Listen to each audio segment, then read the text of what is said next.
आपके सामने है English reader lesson number 7 bright spark, जिसके राइटर हैं M.G.K. मेनन। और ये chapter mister C.V. Raman ji के बारे में है। इस चैप्टर की स्टार्टिंग में एक लाइन भी दी गई है जिसमें लिखा हुआ है, चलिए आज हम पढ़ते हैं मिस्टर C.V. रमन जी के बारे में। ये हमारे देश के बेहतरीन साइंस के टीचरों में से एक थे। जब रिपब्लिक डे अवार्ड 1954 में स्थापित किया गया तो सीवी रमन जी को उस समय भारत रत्न से सम्मानित किया गया। ये वो पहले इंसान थे जिनको भारत रत्न मिला, और ये इस बात का सबूत है कि उस समय के सभी बेहतरीन लोगों के बीच ये खड़े थे, यानी इनकी पहचान बन चुकी थी और हर कोई इनको उस समय जानने लगा था। यहाँ हाउस होल्ड नेम का मतलब है एक ऐसे इंसान जिनको हर कोई जानने लगता है। और 28 फरवरी, जिसको हम नेशनल साइंस डे के रूप में अपने देश में बनाते हैं, ये वही दिन है जब रमन इफेक्ट की खोज हुई। रमन एक लौते ऐसे साइंटिस्ट हैं जिनके सारे काम इंडिया में ही हुए, इंडिया में रहते हुए और 1930 में फिजिक्स के लिए उन्हें नोबेल प्राइज़ भी मिला, नोबेल प्राइज़ ऑफ फिजिक्स। अब राइटर कह रहे हैं, यानी M.G.K. मेनन कह रहे हैं कि मैं सबसे पहले उन्हें जोधपुर में मिला जब मेरे पिता ने उन्हें खाने पर इनवाइट किया। उस समय मैं बैचलर डिग्री इन साइंस की स्टडी कर रहा था और मेरे लिए, जो कि उस समय एक छोटा बच्चा था, कम उम्र का बच्चा था, तो मेरे लिए उनसे मिल पाना, एक ऐसे इंसान से मिल पाना एक बेहतरीन अनुभव था। वो बड़े ही उत्साह से भरे हुए थे, जोश से भरे हुए रहते थे, एक्साइटमेंट में रहते थे और अपने काम पर हमेशा फोकस रहते थे। उन्होंने टेबल को थपथपाते हुए कहा कि एक इंसान के लिए सबसे महान कार्य ये है कि वो साइंस करे, यानी साइंस की स्टडी करे।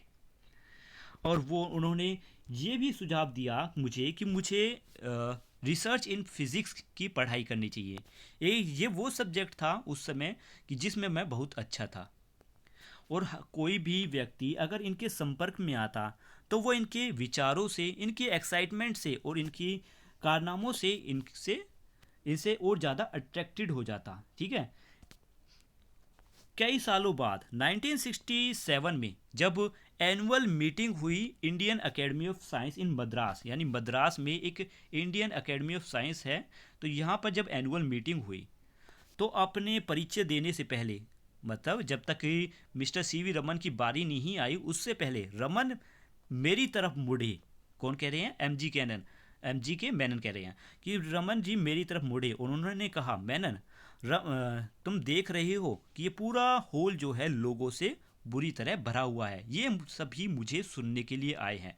क्या तुम भी हॉल को इस तरीके से लोगों से भर सकते हो, ऑडियंस से? उस समय मिस्टर C.V. रमन बहुत ज़्यादा गर्व महसूस कर रहे थे, इतने सभी ऑडियंस, इतने सभी दर्शकों को देखकर, जो कि उनके साइंस लेक्चर को लेने के लिए आए थे।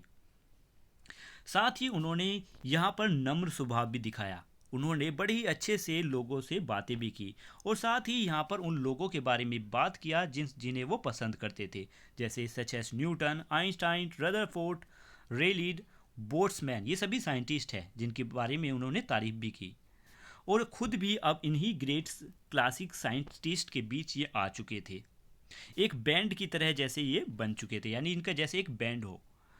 अब इनकी जीवन की अच्छाई और इनकी खोज और साथ ही इनकी सारी क्वालिटीज़ जो भी इन्होंने इन सभी को यूज़ करते हुए हमारे देश के विज्ञान में लगाया है, उसमें करीबन इन्हें 6 डिकेड्स बीत गए, यानी 60 साल। रमन एक सेल्फ मेड मैन थे, यानी उन्होंने खुद मेहनत करके, मतलब मेहनत करके खुद को अपने अपने आप को इस काबिल बनाया। और वो एक उभरते हुए स्टूडेंट थे और पढ़ाई में भी वो बहुत ही अच्छे थे। उन्हें साइंस में बहुत ज़्यादा रुचि थी और इंग्लिश लेक्चर भी उन्हें बहुत पसंद आते थे, जिसकी वजह से ये एक बहुत ब्रिलियंट लेक्चरर बने। लेक्चर यानी जो टीचर होते हैं, ठीक है, तो मतलब कॉलेज में जो टीचर होते हैं, जो कॉलेज के स्टूडेंट्स को पढ़ाते हैं, उन्हें लेक्चरर कहा जाता है, कि ये साइंस के बहुत अच्छे लेक्चरर बने और हर कोई इनको सुनना चाहता था। अब M.G.K. मेनन कह रहे हैं कि मुझे याद है कि एनुअल सेशन में, जो कि Indian academy of science Ahmedabad में 1968 में हुआ, ठीक है, 1968 में अहमदाबाद में इंडियन एकेडमी ऑफ साइंस थी, तो वहाँ पर एक एनुअल सेशन था, ठीक है, तो यानी एक प्रोग्राम चल रहा था। वो प्रोग्राम जो कि उनकी 18th 80th बर्थडे पर बनाया जा रहा था, जहां पर वो बच्चों के साथ एक पेड़ के नीचे खड़े हुए थे। ना तो वहां पर कोई ब्लैक बोर्ड था और ना ही दूर से कोई बच्चा कुछ देख सकता था।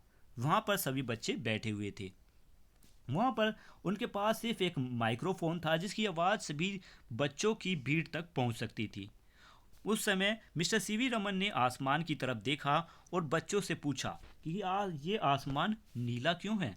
और फिर उन्होंने करीबन एक घंटा बिता दिया इस बात को समझाने के लिए कि ये आसमान क्यों नीला है। और बाद में सभी बच्चों का मन मोह लिया। अब मिस्टर सीवी रमन को रंग बहुत पसंद आते थे, साथ ही ज्योमेट्री फॉर्म भी पसंद आती थी। और हमेशा लेक्चर देते समय ज़्यादातर लेक्चर देते समय अपने अटेंडेंस यानी अपने स्टूडेंट्स के क्लोथ की तरफ वो देखा करते हैं। उनके ब्राइट क्लोथ को देखकर वो उनकी मज़ेदार टिप्पणियाँ किया करते, यानी मजाकिया बातें किया करते कपड़ों को लेकर। और साथ ही उन्हें सुंदरता तो बहुत पसंद थी और वो उन्हें साइंस भी बहुत अच्छे से आती थी। तो इसलिए एक बार उन्होंने कहा था कि ये सुनहरे सुंदर बाल, यानी दोनों बातों को मिलाकर, सुंदरता को भी और विज्ञान को मिलाकर उन्होंने ये बात कही थी। ये सुंदर सुनहरे बाल जो कि किसी भी इंसान के ताज के आभूषण हो सकते हैं, यानी किसी भी इंसान के ताज हैं। इन्होंने जो ये ज्योमेट्रिकल कैरेक्टरिस्टिक यानी लंबे लंबे बाल बने हैं, ये किसी तरीके के एक प्रोटीन मोलिक्यूल्स की वजह से बनी है। और जो ह्यूमन के बालों की ये चमक है, ये भी एक बेहतरीन स्पेशल टाइप के प्रोटीन से बनी हुई है। ये सब केमिस्ट्री का कमाल है जो कि हमें प्रकृति से मिली हुई है। अब साथ में अब मिस्टर सीवी रमन की खासियत के बारे में बताया है कि वो कैसे हैं अनबाउंडेड क्यूरियोसिटी, कि उनके अंदर जिज्ञासा बहुत ज़्यादा है, यानी जानने की इच्छा। क्यूरियोसिटी होती है जानने की इच्छा। सिंगल माइंडेड डिवोशन, यानी एक काम के प्रति लगाव रखते हैं। कमिटमेंट, यानी जो उन्होंने निश्चय कर लिया उसको करके रहते हैं। Deep physical insight, supreme self confident and courage of convictional were the hallmarks of his character. ये सभी बातें इनके बारे में है कि उन्हें समझ बहुत जल्दी से आ जाता है, बहुत ज़्यादा थोड़े बहुत मजाकिया भी हैं, और उनके जो विचार हैं वो बहुत बेहतरीन हैं। ये सभी उनके फीचर्स हैं। 18 ईयर की एज में उन्होंने एक कॉम्पिटिटिव एग्ज़ाम दिया जिसमें वो सेलेक्ट हो गए और उन्हें फाइनेंस डिपार्टमेंट के लिए चुना गया। और एक बार उसी समय कलकत्ता में काम करते समय उन्होंने एक साइन बोर्ड पढ़ा जिसमें लिखा हुआ था Indian association for cultivation of science. और इसी संस्थान में उन्होंने काम करना शुरू कर दिया। इस इंस्टीट्यूट को महेंद्र लाल सिरकर ने स्थापित किया था और इसी में मिस्टर सीवी रमन ने काम करना शुरू कर दिया 1876 में। और फिर बताया गया है इसके बाद कि इनके योगदान की वजह से his contribution of their resulted in work of high quality in the field of acoustics and optics। अच्छा, इनकी कामों की वजह से, जो इन्होंने योगदान दिए हैं, इसकी वजह से ऑप्टिक्स और एकोस्टिक में बहुत ज़्यादा सुधार आया, यानी इनमें बहुत ज़्यादा ज्ञान बढ़ा बच्चों का, स्टूडेंट्स का, सभी का।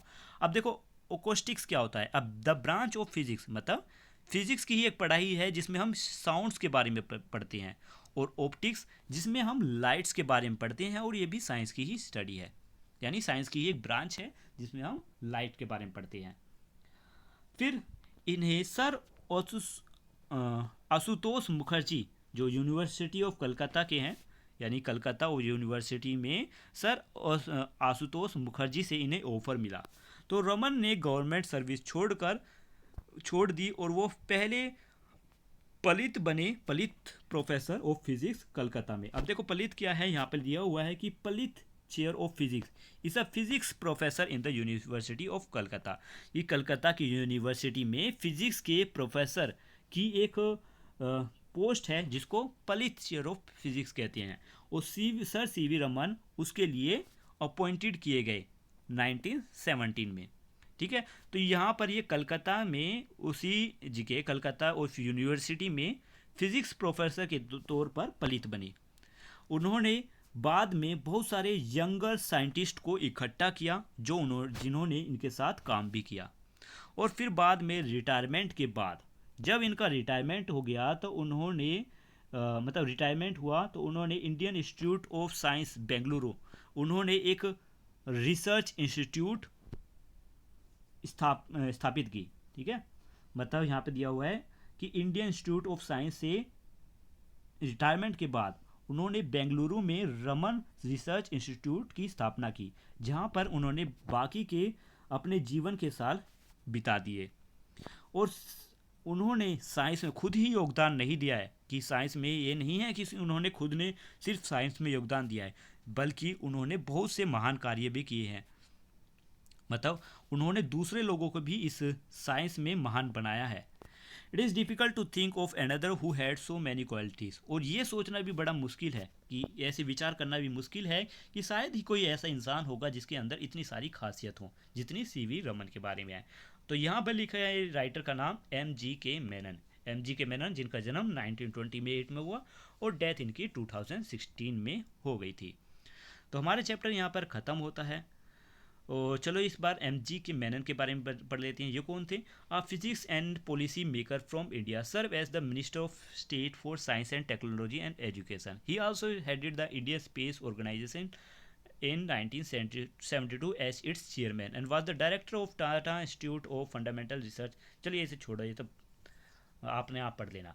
तो क्वेश्चन आंसर और एक्सरसाइज की वीडियो मैं जल्द ही आपको इसी चैनल पर अपलोड कर दूंगा।